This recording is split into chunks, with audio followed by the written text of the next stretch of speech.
제주도로 보내고 사람은 어디로? 그 어려운 곳을. 수준 있는 교회라 다르네요. 서울로 보내야 된다는데, 그때부터 이제 서울에서 쭉 생활을 했는데 제가 이렇게 큰 교회 강단에 서본 것은 처음입니다. 굉장히 제가 지금 긴장하고 있는데 떨고 있는 게 보이십니까? 좀 부족하더라도 많이 양해해 주시길 바랍니다. 한번 기도하겠습니다. 하나님 아버지, 감사합니다. 이 시간 하나님의 말씀을 같이 나누려고 합니다. 하나님의 영광만이 드러나는 복된 시간 되게 하여 주옵소서. 예수님의 이름으로 기도합니다. 아멘. 얼마 전에 결혼 인사차 한 형제가 교회로 찾아왔습니다. 도봉구에서 오랫동안 가르쳤던 제자인데요, 이런저런 이야기를 하다 보니 결혼할 자매가 교회를 쉬고 있다는 거예요. 왜 교회를 쉬고 있습니까? 이렇게 물어봤더니 교회에서 상처를 받아 교회를 떠났습니다, 이렇게 말을 한 거예요. 그 이유인즉 이 자매가 청년부 예배를 드리다가 그날 무슨 사정이 있었던지 대예배를 드리게 되었습니다. 하필이면 그날따라 헌금을 준비를 안 했네요. 그 교회는 어떤 교회냐면 헌금 바구니를 돌리는 교회였습니다. 무안에서 헌금도 준비 못하고 무안에서 빨리 지나가기를 기다리고 있는데 마침 헌금위원이신 그 집사님께서 바구니를 한창 들이대고는 떠나지를 않는 거예요. 그러면서 막 인상을 쓰고 흘겨보니까 얼마나 민망하고 무안한지 그만 교회에 은혜 받으러 왔다가 상처를 받고 교회를 떠나고 말았다는 거죠. 여러분, 이처럼 교회에 와서 은혜 받기는커녕 상처받고 교회를 떠나는 성도들이 많을까요, 적을까요? 어떻게 아시고? 지난 1월 26일 화면을 한번 보시면 한국기독교회관 조회홀에서 교회개혁 실천연대 정기총회가 개최가 되었습니다. 화면이 준비가 됐나요? 그날 2부 순서로 가나안 성도에 대한 이슈 토크가 열렸습니다. 가나안 성도는 안 나가 성도죠. 신앙은 있지만 교회는 안 나가는 성도가 무려 200만 명이 넘었다고 합니다. 굉장히 많죠. 그날 패널로 참여한 사람이 저보다 조금 못생긴 사람 한번 찾아보시겠습니까? 화면에 보시면 오른쪽에 좀 산적같이 생기신 분 있죠? 이분이 그날 패널인데요, 페이스북 페이지 이름이 참 특이합니다. 교회를 떠났다. 좋은 이름이 많은데 왜 교회를 떠났다라는 그 페이지를 운영하게 되었을까요? 이분이 작은 시골교회 목회자의 아들이었습니다. 대학 진학을 위해서 서울에 올라와 13년간 신앙생활을 하던 중 교회에서 어떤 이유에서인지는 밝히지 않았지만 상처를 받고 자신이 직접 가나안 교인이 되었던 거예요. 그는 어디에도 마음을 털어놓을 수 없는 신앙의 방황이 삶의 방황으로 이어졌고 심한 우울증까지 걸렸었다. 그러면서 삶의 벼랑 끝에서 자신처럼 교회를 떠난 사람들, 그들 역시 나처럼 들어주는 이 없이 방황하고 있을 것이다라는 생각이 들었다. 그래서 그런 사람들을 위로하기 위해서 교회를 떠났다. 페이스북 페이지를 운영하게 된 것입니다. 여러분, 교회 안에서 상처를 받고 시험 들어 교회를 떠난 성도들을 조사한 사진 그래프가 있습니다. 화면을 좀 보여주시면 두 개의 사진이 있는데요, 여러 가지 이유가 있습니다. 교회를 떠난 분들이 헌금이 싫어서, 시간이 없어서, 건강의 문제 때문에, 신앙의 회의 등으로 교회를 떠난 사람들도 있지만 잘 보시면 상처 때문에 교회를 떠난 사람이 37%입니다. 더 최근의 사진은 이건데요, 37%에서 43%로 더 많이 올라갔어요. 점점점 교회 안에서 상처를 받고 교회를 떠나는 분들이 많은데, 문제는 이분들이 초신자들이 아니라는 거예요. 신앙의 내공이 있는 적어도 10년 이상 된 성도들입니다. 믿음이 없는 사람들이 아님에도 불구하고 교회 안에서의 상처 때문에 그만 교회를 등지고 말았던 것이죠. 물론 불완전한 교회이기 때문에 지구상에 존재하는 교회들 중에 문제가 없는 교회는 없습니다. 큰 교회든 작은 교회든 별의별 문제가 다 있다는 거예요. 저희같이 작은 교회는 문제가 있을까요? 없을까요? 6.25 때 난리는 난리도 아닙니다. 친자매끼리 말다툼을 해서 언니가 교회를 떠나고요. 내가 해준 게 얼만데 그러면서 섭섭병 걸려가지고 시험에 드는 성도들이 있는가 하면, 술만 먹었다 하면 아침이고 저녁이고 전화해서 목사님, 형님 그러면서 저에게 형님 그럽니다. 술만 취했다면 전화가 와서 형님 그러는 거예요. 그러니까 문제없는 지상교회는 단 하나도 없는 것 같습니다. 그럼에도 전도도 잘 안 되는 마당에 저는 교회가 가난한 성도를 절대적으로 줄일 수 있다는 확신을 가지고 있습니다. 가난한 성도를 줄일 수 있다는 분명한 확신을 가지고 있는데, 그것은 저는 교회 분위기에 달려있다고 봅니다. 어떤 분위기일까요? 교회 앞장선 분들이 부주의한 말과 무례한 말을 조심하는 거예요. 말 한마디를 조심해야 됩니다. 나보다는 남을 먼저 생각하고 공동체를 먼저 생각하는 그런 이타적인, 나보다는 교회를 먼저 생각하는 그런 분위기를 만들 수 있다면 저는 한국 교회의 미래에 소망이 있다고 저는 믿습니다.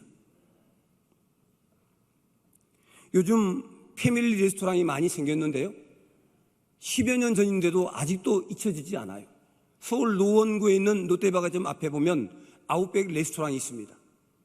한 10여 년 전이니까요, 그때 가족과 함께 식사를 하러 갔는데 갑자기 주문을 받으러 온 자매가 저 앞에서 무릎을 딱 꿇는 거예요. 거의 한쪽 무릎이 바닥에 닿을 정도로. 무릎을 꿇고는 얼마나 친절하게 주문을 받는지, 거기서 제가 감동을 받았거든요. 근데 식사를 하는 중간중간에도 계속해서 뭐가 떨어진 것은 없는지, 물이 떨어진 것은 없는지 계속해서 신경을 쓰는 거예요. 제가 잠시 식사를 하면서 내가 굉장히 VIP인가 착각할 정도로 굉장히 마음이 흐뭇했습니다. 무슨 이야기냐 하면, 감동을 받은 나머지 또 가고 싶더라는 거예요. 이런 곳이라면 언제든지 오고 싶더라는 거예요. 우리의 교회도, 이 동산교회도 이런 교회가 되어야 하지 않겠습니까? 서로가 서로를 섬기는 교회, 만나면 반갑고 힘이 나는 격려가 되는 교회, 그래서 또 가고 싶은 교회가 되어야 될 줄로 믿습니다. 적어도 교회는 그런 곳이 되어야 하지 않겠습니까? 오늘 본문에서 예수님께서 이 땅에 오신 목적은 섬기러 오셨다. 본문을 자세히 읽어보면 섬기다라는 말씀이 굉장히 많이 나옵니다. 그리고 그 섬김의 자세는 종의 자세입니다. 종으로서 섬겼다는 거죠. 어느 정도까지 섬겼느냐? 십자가에 죽으시기까지 섬겼다라는 거예요. 그렇다면 여러분, 이 말씀은 예수님과 12 제자에게만 해당되는 말씀일까요? 적어도 이 말씀은 오늘 저와 여러분에게 모두에게 해당되는 말씀인 줄로 믿습니다. 우리 모두에게 주시는 메시지죠. 저는 그런 의미에서 우리 담임 목사님을 뵐 때마다 마음이 너무너무 좋습니다. 익히 아시고 계시겠지만 우리 김 목사님께서 얼마나 겸손하신지 몰라요. 그리고 목사님 뵐 때마다 섬기시는 모습이 마치 예수님을 뵙는 듯합니다. 자꾸 불러주라고 제가 지금 그렇게 하는 겁니다. 여러분, 제가 오늘 강사로 온 이유도 전도위원회에서 불러주셔서 오신 것도 있지만 교회와 목사님에 대한 좋은 기억이 있습니다. 좋은 이미지가 있다는 거예요. 만약에 힘든 교회였다면 오라고 했을 때 올까요? 안 올까요? 제가 오라는 것은 없어도 굉장히 바쁜 사람이거든요. 교회와 목사님에 대한 좋은 이미지가 있기 때문에 불러주시니까 몸둘 바를 몰라서 가겠습니다. 그러는 거죠. 옆 사람 보면 한번 인사할까요? 당신을 보니 예수님을 뵌 듯합니다. 아니야 이런 사람 있습니까?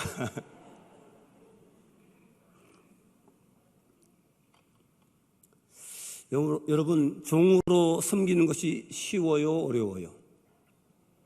어렵습니다. 제 본능 때문에 그렇죠. 높아지려는 교만 때문에. 선악과를 따먹은 것도 교만 때문이죠. 바벨탑을 쌓은 것도 교만 때문입니다. 예수님의 제자들도 다 상석에 앉으려고 했습니다. 그래서 어떤 학자는 인간을 권력지향적이다 이렇게 말을 했습니다. 그러니까 우리가 거듭났음에도 불구하고 우리는 끊임없이 옛사람의 자아를 가지고 있어요. 교만의 본능을 가지고 있습니다. 작은 교회이기 때문에 남에게 드러낼 스펙이 없기 때문에 잠시 겸손할지는 몰라도 우린 기회만 주어진다면, 틈만 난다면 우리가 가지고 있는 교만 덩어리를 휘둘려고 하는 본능을 다 가지고 있다는 거예요. 이것을 한문적으로 말하면 회귀본능, 기소본능이라고 말을 합니다. 잘 아시겠죠? 옛사람으로 돌아가려는. 물고기 중에는 연어와 숭어 사진에 보시면 거슬러 올라가죠. 그리고 벌꿀과 비둘기와 제비 이런 등등의 짐승들이 굉장히 많습니다. 회귀본능, 기소본능을 가지고 있는 물고기와 짐승들이 꽤 많다는 거죠. 우리는 틈만 있으면, 기회만 주어지면 우리는 우리의 교만을 드러내려고 한다는 거예요.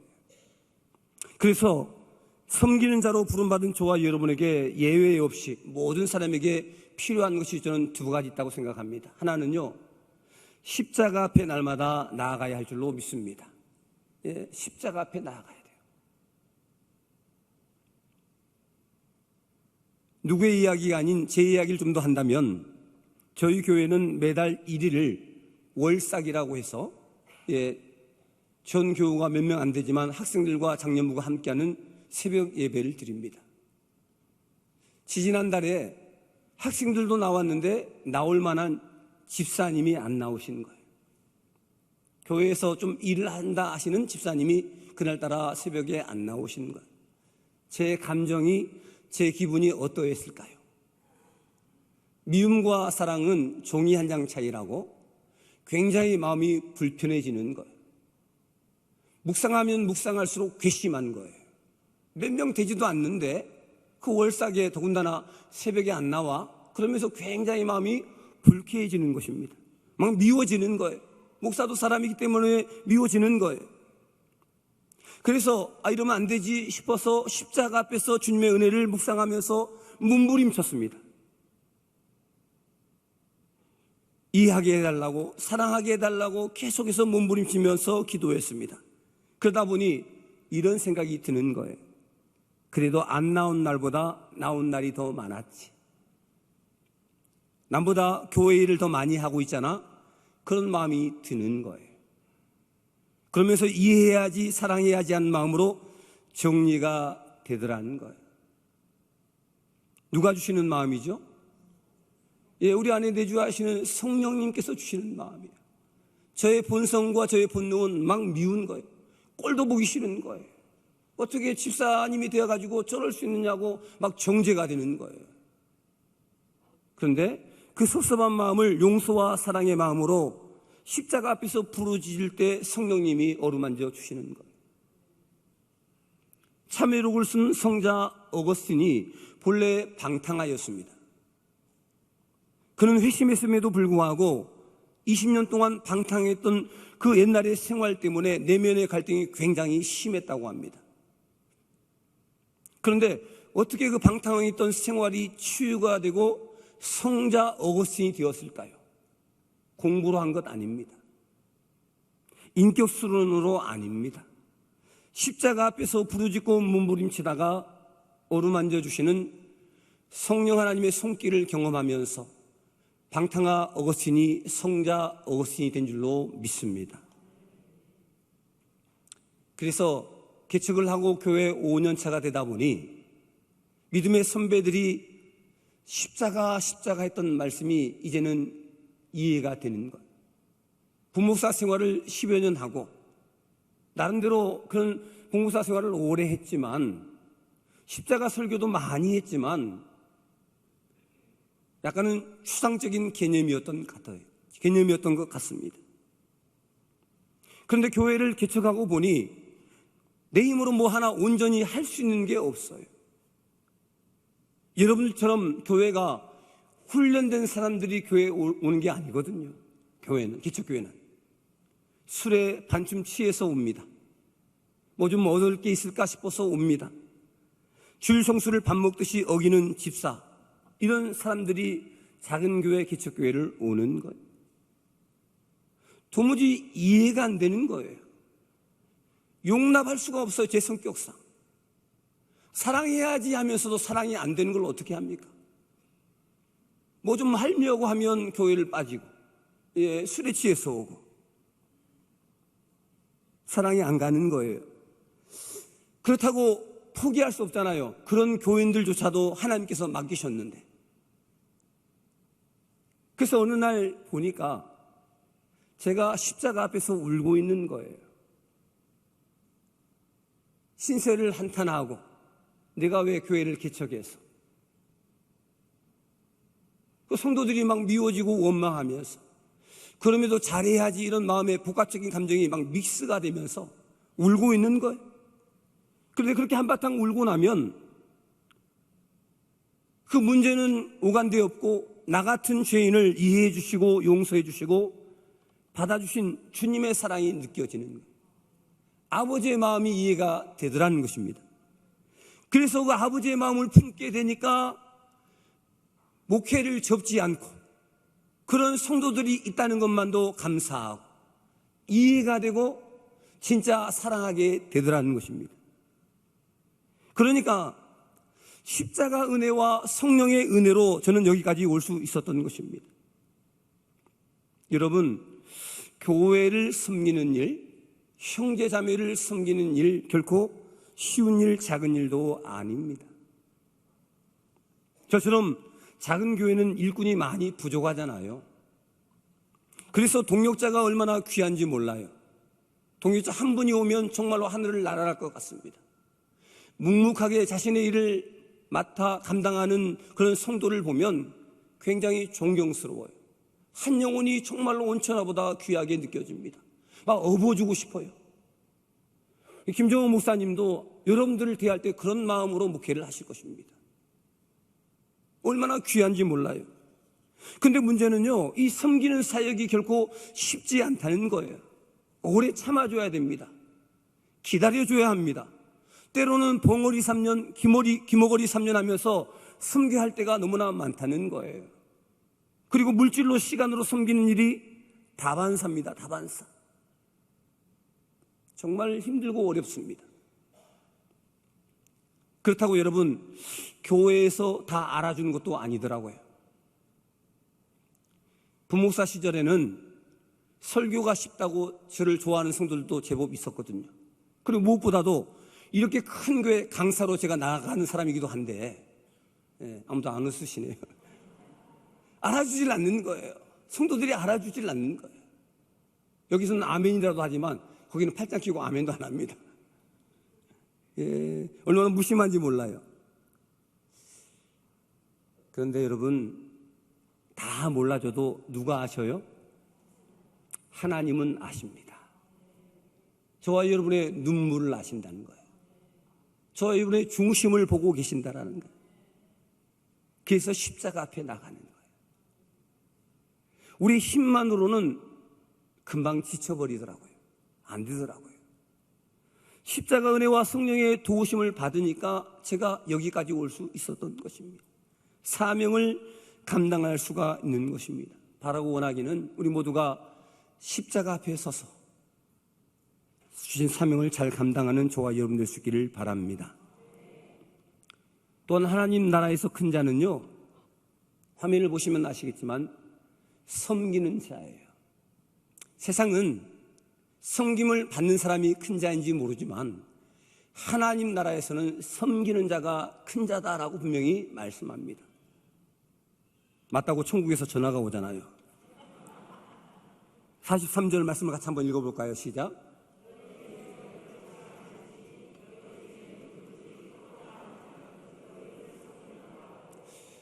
섬기는 자가 큰 자다. 모 장로님이 세상을 떠나 천국에 갔습니다. 예수님께서 반갑게 맞아주시며 각자에게 음식을 한 상씩 거나하게 차려주시는 것. 장로님이 가서 딱 보니 자기 교회 집사님도 계시는 거예요. 저기 강광석 집사님도 계시는데 교회 집사가 딱 저기 앉아있는 거예요. 그런데 음식을 먹고 있는데 탕수육을 먹고 있더랍니다. 장로님이 생각할 때 집사가 탕수육이니 나는 탕수육에다 팔보채, 해물자탕까지 먹을 수 있겠구나. 그런데 차례가 되어서 가져온 밥상을 보니 장로님 죄송합니다. 짜장면 한 그릇뿐이었어요.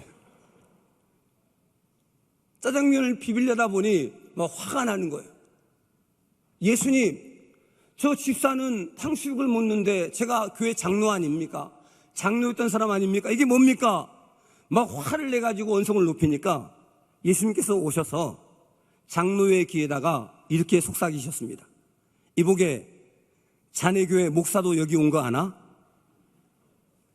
아참, 우리 목사님은 어디 계십니까? 자네 교회 목사는 지금 짜장면 배달 나갔으니 잠자코 먹기나 하게.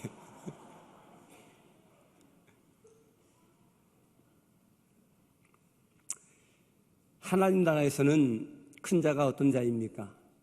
목사님, 장로님, 권사님, 집사님 계급은 아니지만 또 실제 목사님 중에도 굉장하게 신실하게 섬기시는 분들이 많습니다. 장로님 중에도 정말로 겸손하신 장로님들이 많습니다. 그럼에도 교회를 보면 권사님, 집사님들이 굳은 일을 마다하지 않는 거예요. 그러니 우리 주님이 교회에서 굳은 일을 마다하지 않는 그 집사님들에게 탕수육을 주시는 것입니다. 상을 주시는 거예요. 우리 예수님이 친히 그렇게 사시지 않으셨습니까? 또 우리에게 그렇게 살라고 말씀하지 않으셨습니까? 44절 말씀을 한번 보십시오. 너희 중에 누구든지 으뜸이 되고자 하는 자는 모든 사람의 종이 되어야 하리라. 예. 섬기며 살라는 거죠. 지금 베트남에서 한류 열풍이 불고 있는데요. 주인공이 누구냐? 박항서 감독님이십니다. 아십니까? 예, 그분을 아시네요. 굉장히 수준 있는 교회입니다. 그분이 교회 안수 집사님이십니다. 얼마 전에 그의 제자인 꽁푸엉, 이름이 참 희한해요. 부엉이도 아니고 꽁푸엉이 뭡니까? 꽁푸엉. 꽁푸엉이요, 베트남에서 인천 유나이티드 구단으로 이적을 했다가 적응을 못하고 돌아가긴 했습니다만, 예수님 박항서의 제자 1호 그러면서 대대적으로 광고에 나왔던 기억이 있습니다. 인천으로 이렇게 임대를 왔던 거죠. 그런데 기자회견 자리에서 박항서 감독님이 이 단위에 올라오지 않는 거예요. 제자가 기자회견을 하는 자리에서 스승인 박항서 감독이 바로 옆자리에 앉지 않고 한사코 저 밑에 여러분처럼 앉아 있는 거예요. 기자회견 자리에서 제자인 꽁푸엉과 사회자가 감독님 올라오십시오. 계속해서 말씀을 드리는데도 불구하고 안 올라오는 거예요. 그러면서 오늘의 주인공은 꽁푸엉이지 자신이 아니라는 거예요. 얼마나 겸손하십니까? 저는 그분을 보면서 참 겸손이 몸에 밴 것 같다 이런 생각을 합니다. 만일 저 같으면 올라갔을까요? 안 올라갔을까요? 대답을 잘 하셔야 됩니다. 안 올라가처럼 말씀하신 분은 저를 굉장히 좋게 보신 분 같고요. 저 같으면 이럴 때 한번 올라와 보지. 저는 올라갔을 것 같아요. 한 달 전에 우리 전도위원회 부장님이신 강 집사님께서 전화가 오셔서 헌신예배 강사로 좀 와주십시오 이렇게 말씀을 하니까 제 마음속으로는 사양을 냈어요. 제가 무슨 큰 교회에서 설교해. 저는 마음속으로 사양을 하고 거절을 했습니다. 그런데 대화를 나누다가 그래도 나 정도면 괜찮지 않아? 웃질 않으시네요. 나 정도면 괜찮지 않아? 그러면서 할 수 있겠다 이런 생각이 드는 거예요. 그게 무슨 얘기냐면 기회만 있으면 우리는 그렇게 자신을 드러내고 싶어 한다는 거예요. 내가 원하든 분위기와 환경이 주어지면 그렇게 한다는 거예요. 자기 과시욕을 가지고 있다는 거예요.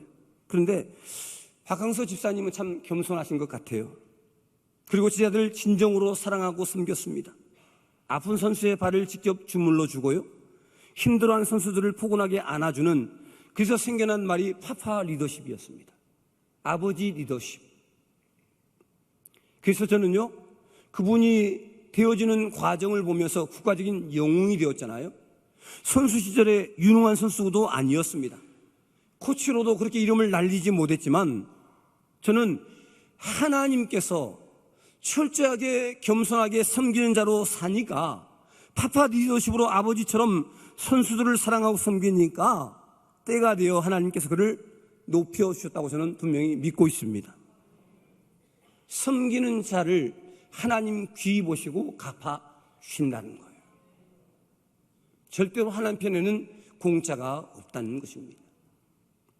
양치는 목동인 다윗을 보십시오. 철저하게 사울왕을 섬기잖아요. 그래서 그의 평가를 보면 사도행전 13장 22절에 보면 이새의 아들 다윗을 만나니 내 마음에 합하다. 이유를 불문하고 철저하게 사울왕을 섬겼습니다. 그러나 하나님께서 때가 되어 그를 높여주시는 것을 볼 수가 있습니다. 저는 오늘 남전도의 헌신예배 섬김의 리더십, 뻔한 제목일 수 있겠습니다만 섬김의 리더십이라는 이 제목으로 말씀을 마무리하면서 이 말씀 한 구절을 같이 읽고 좀 마치려고 합니다. 시편 126편 5절 6절 같이 한번 읽어볼까요? 시작. 눈물을 흘리며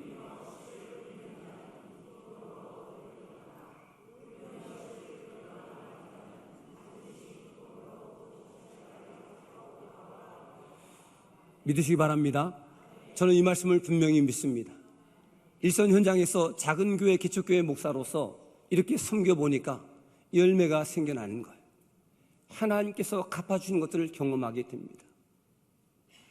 십자가 앞에서 여러분 눈물을 흘리십시오.